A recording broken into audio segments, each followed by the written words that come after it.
I have a few questions. I'm not sure what to pick. Do I have to pick? Pick one. Pick one first, and then if we have time, we'll let you have another one. Okay. So I guess, how do you handle, I actually have four, I have two here at the moment, but how do you handle different children, passionate interests, where, you know, one child really wants to go to the museum all day long and the other three are just ready to go home 5 minutes in the door? Or, you know, those kinds of passionate interests where they can't be distracted at home and they are somewhere there, they don't want to be necessarily. You get really creative.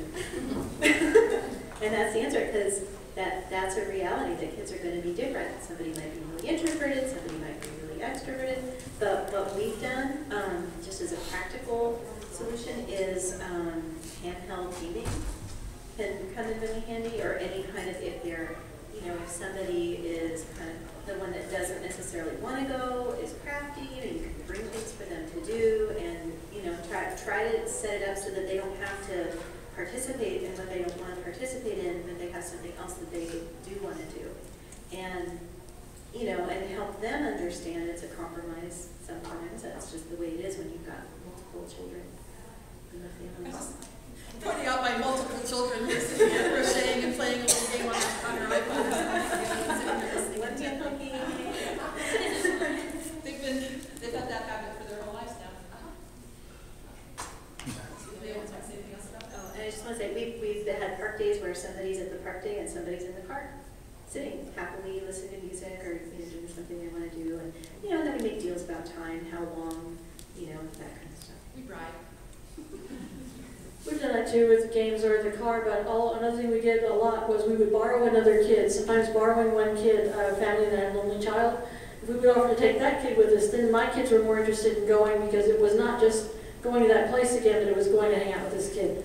So if the one who doesn't really want to go can have a friend go with him, or if you can just bribe another family or a young adult without kids, or a teenager, like give them enough money to go, the teenager, the girlfriend of the teenager, and your kid to the zoo. Because a lot of people would like to go to the zoo, but they're too old. They feel like, why would they? But if they have a little kid to take, then it's a good excuse. Or they can take one of my kids to the Children's Museum, and then all of a sudden they're doing something really cool, noble, doing me a favor, and they get to go. So I would pay I'd give them enough money to get them in and my kid and some lunch. And then I could stay with the other kids, and I used that several times with younger single friends of mine.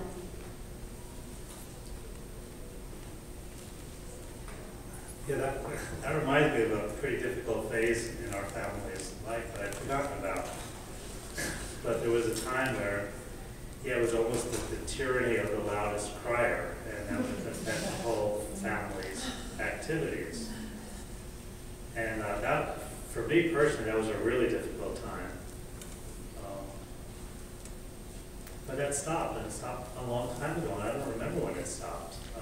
You know, it's not like it's going to be. I guess the only thing I could say is, however difficult it might be, it's not going to be that way forever. And especially if your children are feeling comfortable and heard, a lot of that's just power play at a particular moment. And when it stops being a power play, if a lot more cooperation happens. And yeah, I can't remember. I can't remember the last time that we had a difficulty like that. Somehow we all managed to get along.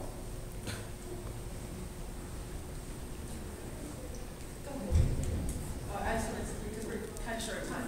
So, you know, I put a restriction on you, and now it's off. You know what I'm saying? Everybody wants to know. You really let them watch TV all day or play video games all day and all night? Really?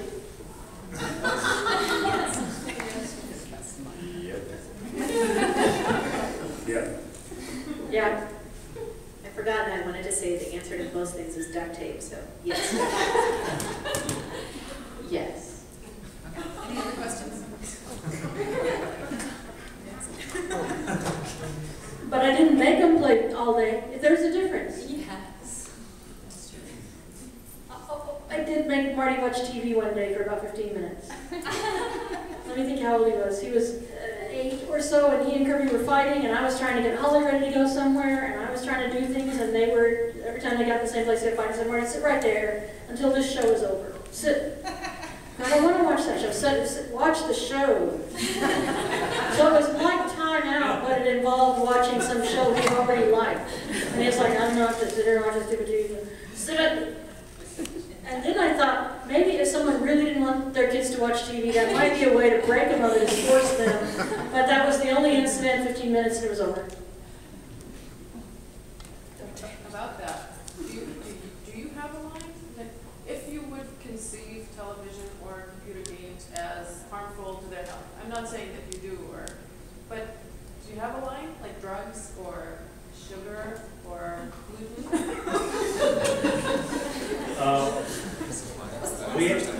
We haven't had the drug issue yet, but sugar, no. Alcohol, no. TV, no. And Smoking? no, I mean, but they don't, I mean, smoking, I've never even thought about them wanting to smoke. They have no interest in smoking. My oldest is 16, my youngest is 12. And, you know, I grew up in a culture where, you know, I was drinking, you know, wine at the table, you know, sips of wine, part of the Jewish religion from 11 or 9 or something like that, so it was never forbidden fruit. And so when we have wine, my daughter always wants to have a sip, and she goes, every time I have a glass of wine, she's at the table, can I have a sip? And it's like, ew. But every time she wants to taste it, and it's like, there's no way she's ever going to possibly get drunk, because she doesn't like it enough. And you know, it's not going to be some kind of drive of like chugging it, or it's just something familiar. My kids are grown, so it's not hypothetical, and if I wish they were here because they're more impressive than I am. If you just talked to them, you wouldn't be asking me silly questions. You're kind of saying, what if a monster comes to the door and he's like got 3 horns and he's green? And we're like, it's not going to happen. Okay, what if there's a monster at the door and he's orange? So you're saying, where's the limit? Where do you draw the limit? Where do you make your children stop? Where do you control your children? And I'm saying, I really don't. And you're going, yeah, what about drugs? So I feel like your questions are like, do I give my children heroin and teach them how to shoot up? No. Do I tell my children never take heroin? No, it never came up. It was never a topic. It was never the thing they said, I'd sure like to try this. So where would I go to buy some heroin? Actually, we have an example of exactly that.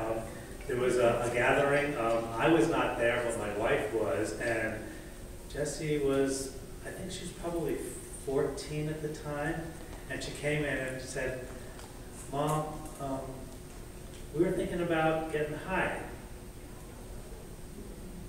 And that's an incredible question. I mean, I thought about it a long time, that she would have enough confidence in us to come and actually tell us it's not something that I did when I was 14. The same situation. So,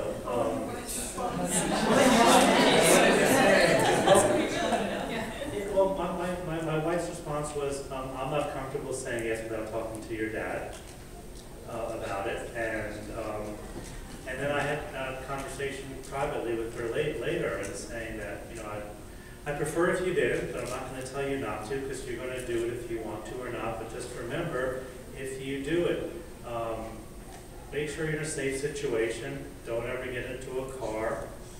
And I would really strongly advise you to be in a room with people who are smoking pot before you did it, and see how, observe them and see how it makes them different.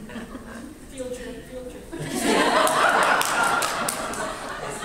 So I have a sister with a 16-year-old son, and she's worried about him. He's a hardcore school. They're a big school family, and she's worried about him, and she's talking to me, and she says, I think he might be smoking pot. And I said, well, it probably is. I know him. And I said, I would be surprised if he isn't. And so we talked a bit, and my other sister was there too, and I said, well, you know what I always told my kids? I always said, I expect that you probably will. I told them since they were little, and I said, smart, curious people will probably do it, because they look around and they see that like other smart, curious, interesting people do it, and they see that they don't come to big harm. They're not going to believe me if I tell them that like you smoke one joint, you're going to be addicted and in trouble. So I told her this, I said, that's what I was told my kids, thinking she might tell him. And then I said, but that way you get it out in the open and you can talk about it, and then you can talk about being safe and how you want to appear to other people, and you know, good quality conversations about it. And she turned around and glared at me and said, please don't ever say that to my son. And I goes, okay, I promise I will never say it. But she did not want him to hear that smart, curious people very often smoke pot. I was like, okay. And I said, you better not be telling him that one puff of smoke and he's going to be addicted for life, because he's already had it and he's not. He'll never believe anything else you said. You say to him. I don't think any of us want our kids to grow up to be drug addicts or something, and I don't think we're in danger of it. I think the question might have also had to do with kind of like just bad influences in general, like violent video games. And I just wanted to kind of jump in on that one and just share my experience briefly, which is that I came from kind of a Waldorf background, and you know, the whole idea of keeping my child packaged and shiny and safe and you know, pristine was just very appealing until they got older. And so when we started to let that go, you know, and I read all the articles about how screen time was going to do this and that, and you know, affect the brain and raise cortisol, you know, all that. It's like, ooh, we don't want that for our children. So we let all that go, and I watched them, and I didn't see anything bad happen, and I saw them actually, if nothing, increase their creativity, and they had more. My daughter had more fodder for her fantasy play, and you know, it's like, okay, that isn't so bad, and you know, video games, you know, we kind of took off all those limits over time, and my son, and I just by the time he got to be about 12, I just had no desire to have any of that anymore, any of the limits, and his friends were starting to play violent video games, and you know, and we didn't talk about it, but he would come to me and just, you know, he said, you know, I don't want to play those violent games, and he's very sensitive, and it's like, yeah, I can understand that, you know, he's a really sensitive guy. Well, he turned about 14, and he came back to me, he goes, you know, I think I want to start playing those, and it's like, okay, and so he does that sometimes, and he does other things. He watches My Little Pony. You know, and he's still a sensitive, sweet guy, and he does all those games.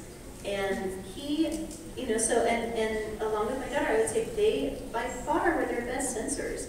You know, if they see something on the TV that they're not interested in, they walk away, or they turn the channel, or they turn it off, or you know, whatever. They're completely in control, and they're wonderful sensors. I was just talking with a parent today about the fact that, you know, we think we have to limit, we think we have to be the judge of those things, but they're smart, and they know how, if they're allowed to have that connection with their bodies and their emotions, they know how those things are affecting them. So it's, the big bad world isn't going to envelop your child, you know, in that. It's like, that's the fear, but it's just a fear. It's not necessarily real.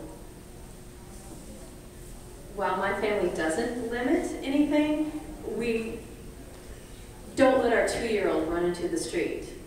No, we grab that 2-year-old and bring them back and say, look, there's cars, and we spend time watching that. And my 11-year-old, in fact, was walking across with me a street right here at the hotel, and I had to physically pull her back because she wasn't aware of what was going on. And then we talked about it, and she saw, oh, I thought I was still on the sidewalk. So I stopped her. Does that mean I'm not an unschooling mom? Of course not. I talk to her. We talk constantly. We are constantly showing our kids how we view the world and what we think is dangerous and things like that, all in a safe environment without limiting their fun.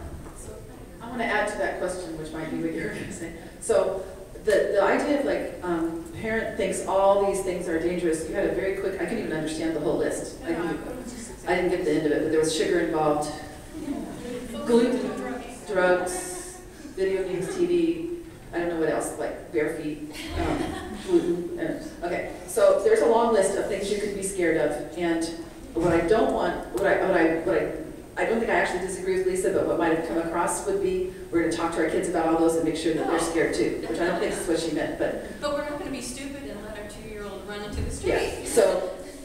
We're aware. There's a study that Skylar Wainforth has written up about, called Rat Park. Yes. And there's a link on my page. So if you go to sandra.com and just search Rat Park, you'll find an article about that. It's about addiction in rats and curing addiction in rats and the applications to human activity. I had 3 things. Rat Park. Well, my oldest Kirby hung around with the older kids, and so I assumed he was doing more than he was doing, but they were anime fans and gamers, and they turned out they weren't doing anything illegal. But he moved to Texas, and some wild Texas friends of his said, "Would you like to smoke marijuana?" And he said, "Don't know, never did, okay." So when he smelled it, he said he just started laughing and couldn't stop laughing, and they're like, "What?" And he said, "Oh, smells like my Uncle Gene. Smells like my dad's friend Steve's tent. Smells like my dad's garage." And he just couldn't stop laughing.